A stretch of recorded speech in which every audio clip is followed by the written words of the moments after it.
నమస్తే. నేను విజయ్. జనరల్‌గా అందరూ గూడా మ్యూచువల్ ఫండ్స్‌లో ఇన్వెస్ట్ చేయడం చాలా బెస్ట్ అంటారు. అయితే ఇందులో కూడా ఒక చిక్కుంటుంది.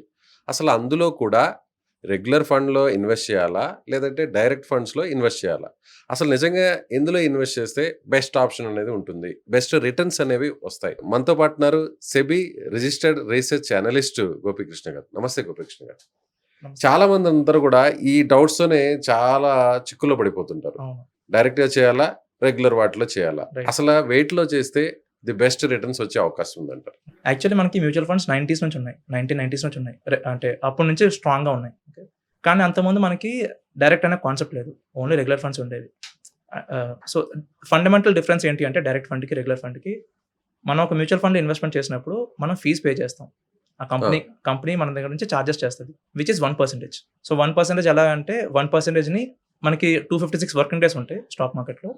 సో 1%ని డివైడెడ్ బై 256 చేస్తారు. విచ్ ఈస్ అప్రాక్సిమేట్‌లీ 0.004% ఎంతో వస్తది. సో ఫర్ ఎగ్జాంపుల్ నేను ఒక మ్యూచువల్ ఫండ్‌లో ఇన్వెస్ట్ చేశాను. ఆ మ్యూచువల్ ఫండ్ నాకు ఒక 50 స్టాక్స్‌లో ఇన్వెస్ట్ చేసింది. సో ఆ 50 స్టాక్స్‌లో వచ్చే ప్రాఫిట్ నాకు షేర్ చేయాలి. అది mutual fund job. Every day నాకు షేర్ చేయాలి. సో ప్రతి మ్యూచువల్ ఫండ్‌కి ప్రైస్ ఉంటది. దాన్ని ఎన్ఐవి అంటారు. Net asset value. Just like గోల్డ్‌కి ఎలాగైతే ప్రైస్ ఉంటదో మ్యూచువల్ ఫండ్ కూడా అలాగే ప్రైస్ ఉంటది. మ్యూచువల్ ఫండ్ ఏదైతే స్టాక్స్ ఇన్వెస్ట్ చేసిందో ఆ స్టాక్స్ ఇచ్చే ఎంటైర్ ప్రాఫిట్ వల్ల సపోజ్ నాకు 10% ప్రాఫిట్ వచ్చింది ఒక సింగిల్ డేలో. ఓకే. దీంట్లో మ్యూచువల్ ఫండ్ కంపెనీ ఏం చేస్తుందంటే ఆ 0.004% ఫీస్ చార్జ్ చేసుకొని రిమైనింగ్ ప్రాఫిట్ నాకు షేర్ చేస్తుంది. ఫీస్ వరకు కట్ చేసుకొని రిమైనింగ్ ప్రాఫిట్ అంతా రైట్. మీకు రిటర్న్స్ వచ్చేలా చేస్తారు. రైట్. సో ఇది direct fund methodology. Okay. So దీన్ని కాసేపు పక్కన పెడదాం. యాక్చువల్లీ టిల్ 2013 మనకి డైరెక్ట్ అనే కాన్సెప్ట్ లేదు. సో ఇప్పుడు సపోజ్ యాజ్ ఎ ఇన్వెస్టర్ నాకు మ్యూచువల్ ఫండ్స్ మీద మంచి నాలెడ్జ్ ఉంది. నాకు అసలు అడ్వైజర్ అవసరం లేదు. స్టిల్ నేను మ్యూచువల్ ఫండ్ ఇన్వెస్ట్ చేస్తే నేను 2% ఫీస్ పే చేయాల్సి వచ్చేది. 1% కంపెనీకి, 1% అడ్వైజర్‌కి అని. ఓకే. సో సెబీ ఏం చేసిందంటే డైరెక్ట్ ఫండ్స్ కూడా లాంచ్ చేద్దాం. ఫండ్ బాగా నాలెడ్జ్ ఉన్న వాళ్ళకి ఇది హెల్ప్ అవుతుంది అని. So difference between direct and regular ఏంటి అంటే ఫీజ్ అనేది ఎక్కువ ఉంటుంది. దేంట్లో రెగ్యులర్ ఫండ్‌లో ఫీజ్ ఎక్కువ ఉంటుంది. ఎక్కువ ఉంటుంది. 2% ఉంటుంది. డైరెక్ట్ ఫండ్‌లో ఫీజ్ అనేది తక్కువ ఉంటుంది. విచ్ ఇస్ 1% ఉంటుంది. ఫర్ ఎగ్జాంపుల్ మీరు పర్ మంత్ ₹50,000 ఇన్వెస్ట్ చేస్తున్నారు ఫర్ 10 ఇయర్స్ టైమ్ పీరియడ్. మనం 2014 నుంచి అనుకుందాం. ఓకే. 2014 నుంచి 15 వరకు మీరు ఇన్వెస్ట్ చేస్తున్నారు. ఒక బెస్ట్ ఫండ్‌లో ఏదో ఒకటి 50,000 పర్ మంత్ ఇన్వెస్ట్ చేస్తున్నారు అనుకుందాం. మీకు at the end of 10 years regular ఫండ్‌లో ఇన్వెస్ట్ చేయడం వల్ల మీకు ఆల్మోస్ట్ 10 లాక్ వరకు కమిషన్ డిఫరెన్స్ ఉంటుంది. వేరస్ డైరెక్ట్ ఫండ్‌లో ఇన్వెస్ట్ చేస్తే మీకు 10 లాక్స్ ప్రాఫిట్‌లో యాడ్ అవుతది. ఓహ్! ఓకే. సో మీ ఎంటైర్ ప్రాఫిట్ అనేది 10 లాక్స్ ఎక్కువ వస్తది in direct fund. Versus in regular fund ఏంటి అంటే ఎంటైర్ ప్రాఫిట్‌లో 10 లాక్స్ కమిషన్ కింద పోతుంది. సో ప్రాఫిట్ పర్సెంటేజ్ రిడ్యూస్ అయిపోద్ది. జనరల్ డిఫరెన్స్ అది డైరెక్ట్ ఫండ్‌కి, రెగ్యులర్ ఫండ్‌కి కమిషన్ ఎక్స్‌పెన్స్ అనేది తక్కువ ఉంటది. అంటే ఇక్కడ అడ్వైజర్ అవసరం లేదంటారా? అడ్వైజర్ ఉండడం మంచిది. ఓకే. మీరు అడ్వైజర్‌కి 1% కమిషన్ పే చేస్తున్నారా? 2% కమిషన్ పే చేస్తున్నారా? అది మీ పాయింట్ కాదు. బికాజ్ ఒక యాక్టివ్ మ్యూచువల్ ఫండ్ జాబ్ ఏంటి అంటే ఇండెక్స్ కంటే ఎక్కువ రిటర్న్స్ ఇవ్వాలి. ఓకే. ఒక అడ్వైజర్ జాబ్ ఏంటి అంటే ఏ ఫండ్ అయితే ఇండెక్స్ కంటే ఎక్కువ రిటర్న్స్ ఇవ్వగలదో ఆ ఫండ్ మనకి రికమెండ్ చేయగలగాలి. దానికోసం తను 1% కమిషన్ తీసుకుంటున్నారా? 2% కమిషన్ తీసుకుంటున్నారా? అది మనకి ప్రాబ్లమ్ అవ్వకూడదు. బికాజ్ నా సొంతంగా నేను ఒక బెస్ట్ ఫండ్ పిక్ చేయలేకపోతున్నాను. సమ్ పర్సన్ నాకు హెల్ప్ చేస్తున్నారంటే 1% కమిషన్ పే చేయొచ్చు. బట్ ప్రాబ్లమ్ ఏంటి అంటే అగైన్ ఇంతకుముందు చెప్పినట్టు up to 85% active mutual funds తక్కువ రిటర్న్స్ ఇస్తున్నాయి. విచ్ మీన్స్ 15% యాక్టివ్ ఫండ్స్ మాత్రమే మంచి రిటర్న్స్ ఇస్తున్నాయి. వాటిని నేను సెలెక్ట్ చేసుకోలేదు. అండ్ ఆ సెలక్షన్ క్రైటీరియా అంత సింపుల్ కాదు. టాప్ ఫండ్స్ని ఫిల్టర్ చేయాలంటే అంత ఈజీ కాదు. Because every time top funds మారుతూనే ఉంటాయి. సో వాట్ ఎవర్ ఫండ్స్ మీరు ఇన్వెస్ట్ చేస్తున్నారు through an advisor in a regular mode, అందులో మీకు ఆబ్వియస్లీ తక్కువ రిటర్న్స్ వస్తాయి. ఇప్పుడు డేటా ఏంటి అంటే 65% ఆఫ్ మ్యూచువల్ ఫండ్ ఇన్వెస్టర్స్కి ఇండెక్స్ కంటే తక్కువ రిటర్న్స్ వస్తున్నాయి. అండ్ దట్ టు లాస్ట్ 1 ఇయర్లో మేము మోర్ దెన్ 400 పోర్ట్ఫోలియోస్ రివ్యూ చేసాం మన తెలుగు స్టేట్స్లో. ఇందాక చెప్పిన 65 ఏంటి అంటే అక్రాస్ ఇండియా. మేము ఏంటంటే మన తెలుగు స్టేట్స్లో రివ్యూ చేసాం. తెలంగాణ అండ్ ఆంధ్ర. అందులో ఏంటి అంటే మోర్ దెన్ 80% పోర్ట్ఫోలియోస్ ఇండెక్స్ కంటే తక్కువ రిటర్న్స్ ఇస్తున్నాయి. తక్కువ రిటర్న్స్ ఇస్తున్నాయి. దట్ టు ఎవరైతే అడ్వైజర్ ద్వారా ఇన్వెస్ట్ చేశారో వాళ్ళ పోర్ట్ఫోలియోస్ ఇంకా కొంచెం ఎక్కువ లాస్లో ఉన్నాయి. ఇప్పుడు సపోజ్ ఇండెక్స్ 10% రిటర్న్స్ ఇచ్చిందంటే వీళ్ళ పోర్ట్ఫోలియో 6%, 7% రిటర్న్స్ ఇస్తుంది. సో అండర్ పర్ఫార్మెన్స్ కూడా ఎక్కువ ఉందన్నమాట. సో యాక్చువల్లీ మీకు అడ్వైజర్ కావాలి. నాట్ లైక్ అడ్వైజర్ వద్దు అని. అడ్వైజర్ లేకుంటే మీరు మ్యూచువల్ ఫండ్ నాలెడ్జ్ ఉన్నా కూడా రైట్ ఎంత నాలెడ్జ్ ఉన్నా సరే బికాస్ ఇప్పుడు విరాట్ కోహ్లీ కూడా కోచ్ ఉన్నారు. అంతే కదా. రైట్. బాగా ఆడతాడు. The best player in the world. Right. Obviously. So but already coach ఉన్నాడు. రైట్. ఉంటేనే ఎక్కడ దగ్గర చిన్న మైనస్ అనేవి కూడా అవి అవతల వ్యక్తే సరి చేయగలడు. రైట్. సో ఇక్కడ కూడా మీకు అడ్వైజర్ కావాలి. హౌఎవర్ అడ్వైజర్ కేపబుల్ అవ్వాలి. మార్కెట్ కంటే ఎక్కువ రిటర్న్స్ ఇచ్చే పర్సన్ అయి ఉండాలి. అలాంటి కేసులో మీకు హెల్ప్ అవుతుంది. ఎల్స్ మీకు ప్యూర్లీ డైరెక్ట్ ఫండ్స్కి వెళ్ళిపోవడం మంచిది. ఆర్ ఇంకా బెటర్ ఆప్షన్ ఏంటంటే నీట్గా ఇండెక్స్ ఫండ్లో పెట్టుకుంటే అండర్ పర్ఫార్మెన్స్ తక్కువ రిటర్న్స్ అయితే రావు కదా, ద బేసిక్ రిటర్న్స్ వస్తాయి. మినిమం గ్యారంటీ ఉంటుంది. మినిమం గ్యారంటీ ఉంటుంది, తక్కువ రిటర్న్స్ వచ్చే ఛాన్స్ లేదు. సో బట్ మీకు మంచి అడ్వైజర్ ఉన్నారు, దట్టు మీరు ఆ అడ్వైజర్ డైరెక్ట్ ఫండ్స్ కూడా రికమెండ్ చేస్తున్నారంటే ఇంకా ఎక్కువ రిటర్న్స్ వస్తాయి. సో అలాగే గోపీకృష్ణ గారు, అందరూ కూడా ఈ మ్యూచువల్ ఫండ్స్ లో కొత్త ఫండ్స్ లాంచ్ అవుతున్నాయి అంటే చాలు అందరు అటువైపు వెళ్ళిపోయి ఇన్వెస్ట్ చేస్తుంటారు. రైట్. అసలు ఇలా ఇన్వెస్ట్ చేయడం కొత్త ఫండ్స్ లో లాంచ్ అయిన తర్వాత ఎంతవరకు కరెక్ట్ అంటారు?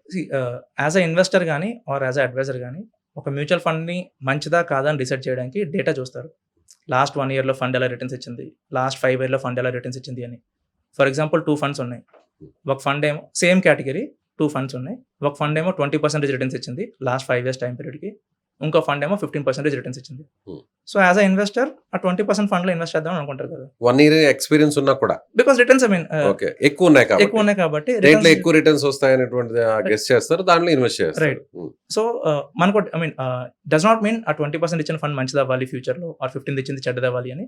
బట్ అట్లీస్ట్ ఒక డేటా కావాలి దట్ ఎలా పర్ఫామ్ చేస్తుంది కాబట్టి మనకు ఒక డిసిషన్ ఫ్యాక్టర్ తీసుకోవడానికి డేటా కావాలి. ఏ మ్యూచువల్ ఫండ్ కూడా వితౌట్ డేటా ఎవరు పిక్ చేయరు, యూజువల్ 90% కేసెస్ జరగదు. బట్ న్యూ ఫండ్ ఆఫర్స్ వచ్చినప్పుడు ఏమవుతుందంటే న్యూ ఫండ్ ఆఫర్స్ని ఎక్కువగా కమిషన్స్ కోసం సెల్ చేస్తారు. ఇండెక్స్ ఫండ్స్ కోసం చెప్పట్లేదు, మనకి కొత్త ఇండెక్స్ ఫండ్స్ కూడా లాంచ్ అవుతాయి, కొత్త యాక్టివ్ ఫండ్స్ కూడా లాంచ్ అవుతాయి. యాక్టివ్ ఫండ్ కోసం చెప్తున్నాను. ఓకే, కొత్త యాక్టివ్ ఫండ్స్ లాంచ్ అయినప్పుడు యూజువల్లీ కమిషన్స్ కోసం ఎక్కువ అవి సెల్ చేస్తారు. బికాస్ జనరల్లీ ఏంటి అంటే న్యూ ఫండ్ ఆఫర్స్కి ఎక్స్పెన్స్ రేషియో అనేది డిసైడ్ అవ్వదు.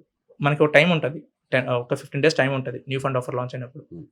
ఇందులో డిస్ట్రిబ్యూటర్కి టార్గెట్ ఉంటుంది అనమాట, దట్ మీరు కానీ ఎంత బిజినెస్ మాకు ఇస్తే మీకు ఎంత కమిషన్ ఇస్తాం ఎక్స్ట్రా కానీ. సో ఫర్ దట్ రికమెండ్ అవుతాయి చాలా వరకు new fund offers. In case ఏదైనా డైరెక్ట్ మ్యూచువల్ ఫండ్ అడ్వైజర్ ఎవరైనా ఉంటే జనరల్లీ మేము డైరెక్ట్ ఫండ్స్ రికమెండ్ చేస్తాం మా క్లయింట్స్కి.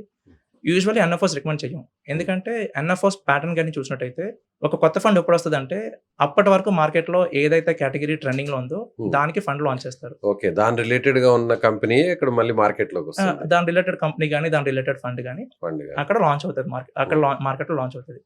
సో దట్ ఇన్వెస్టర్స్ ఎక్కువ ఇంట్రెస్ట్ చూపిస్తారు, ఎక్కువ మనీ వస్తుంది, ఎక్కువ ఫీజ్ స్టార్ట్ చేయొచ్చు, కంపెనీ ప్రాఫిట్ పెరుగుతుంది, కమిషన్స్ కూడా అందులోనే ఎక్కువ వస్తుంటాయి. రైట్. సో అందుకని అందరూ కూడా అటువైపు వెళ్తుంటారు. బట్ ఇప్పుడు మనం సపోజ్ నేను ఒక 10 years ఇన్వెస్ట్ చేద్దాం అనుకుంటున్నాను మ్యూచువల్ ఫండ్. ఓకే, మేబీ ఈ కొత్త ఫండ్ ఏంటి అంటే ఇనిషియల్ 1 to 2 years లో మంచి రిటర్న్స్ ఇవ్వచ్చు, but at the end of 10 years దాని రిటర్న్స్ కానీ ఆ కేటగిరీ ఇండెక్స్ కంటే చూస్తే తక్కువ ఉంటుంది ఆబ్వియస్లీ. ఇందాక మేము స్టార్టింగ్ మనం చెప్పుకున్నాం కదా యాక్టివ్ ఫండ్స్ ప్రాబ్లమ్స్ ఉన్నాయి, ఎక్కువగా ఇన్వెస్ట్మెంట్స్ వచ్చేటువంటి నష్టాలు ఏంటనేది ప్రీవియస్ వీడియోలో కూడా చెప్పారు. దట్టు ఎంత ఎక్కువ చార్జెస్ ఉంటే రిటర్న్స్ అంత ఇంపాక్ట్ ఉంటుంది. Because what ever expense ratio ఉందో అది మన ప్రాఫిట్ నుంచి తీసుకొని అడ్వైజర్కో డిస్ట్రిబ్యూటర్కి ఇస్తున్నారు, ఎవరు వాళ్ళ ఓన్ పాకెట్ నుంచి ఇవ్వట్లేదు. సో మన రిటర్న్సే తీసుకుని వాళ్ళకి ఇస్తున్నారు. సో ఆబ్వియస్లీ మన రిటర్న్స్ వాళ్ళు తీసుకున్నారు కాబట్టి మన యాంటీ రిటర్న్స్ ఇంపాక్ట్ అవుతాయి, తక్కువ అవుతాయి. జనరల్ మనకి ఇండెక్స్ ఫండ్స్ మీద కూడా ఎన్ఎఫ్ఎస్ లాంచ్ అవుతాయి, బట్ వాటిలో ఇన్వెస్ట్ చేయడానికి క్రెడిబిలిటీ ఎక్కువ ఉంటుంది, వాటిలో మనకి రిటర్న్స్ రావడానికి డిపెండెన్సీ ఎక్కువ ఉంటుంది. రీసెంట్గా ఏంటి అంటే ఫ్యాక్టర్ ఫండ్స్ అని, మొమెంటమ్ ఫండ్స్ అని, క్వాలిటీ ఫండ్స్ అని, ఇలాంటి ఫ్యాక్టర్ ఫండ్స్ లో మల్టిపుల్ కేటగిరీస్ ఉన్నాయి, మొమెంటమ్, క్వాలిటీ, లో వాలటిలిటీ అని. వీటన్నిటి మీద మా ఛానల్లో డీటెయిల్గా సిరీస్ చేసాం దట్ ఎందుకు ఈ ఫండ్స్ ఇన్వెస్ట్మెంట్ చేయాలి, వీటి స్టైల్స్ ఏంటి, వాట్ ఈస్ వాట్ అని. సో మా యూట్యూబ్ ఛానల్లో వీటన్నిటికీ ఒక ప్రాపర్ సిరీస్ ఉంటుంది, ఆ సిరీస్ మీరు చూసుకోవచ్చు. సో దట్ మీకు ఫండ్ ఎలా సెలెక్ట్ చేయాలి అవన్నీ ప్రాపర్గా అర్థమవుతాయి. అండ్ మా వెబ్సైట్లో కూడా డేటా ఉంటుంది, invest.in వెబ్సైట్లో డేటా ఉంటుంది, అండ్ మ్యూచువల్ ఫండ్ తెలుగు ఛానల్లో కూడా వీడియోస్ ఉంటాయి. ఆ రెండు మీరు చూసుకుంటే మీకు ఇంకా బెటర్ క్లారిటీ వస్తుంది. థ్యాంక్ యూ గోపికృష్ణ, చాలా ఇన్ఫర్మేషన్ ఇచ్చారు. నిజంగా ఇలాంటి ఇన్ఫర్మేషన్తో కొత్తగా ఇన్వెస్ట్ చేసుకోవాలనుకున్నా కూడా కొత్త ఫండ్స్ లాంచ్ చేయ వాళ్ళు కూడా ఎంత అలర్ట్గా ఉండాలనేది కొంత అవగాహన అనేది వస్తుంది. Thank you. Thank you Vijay.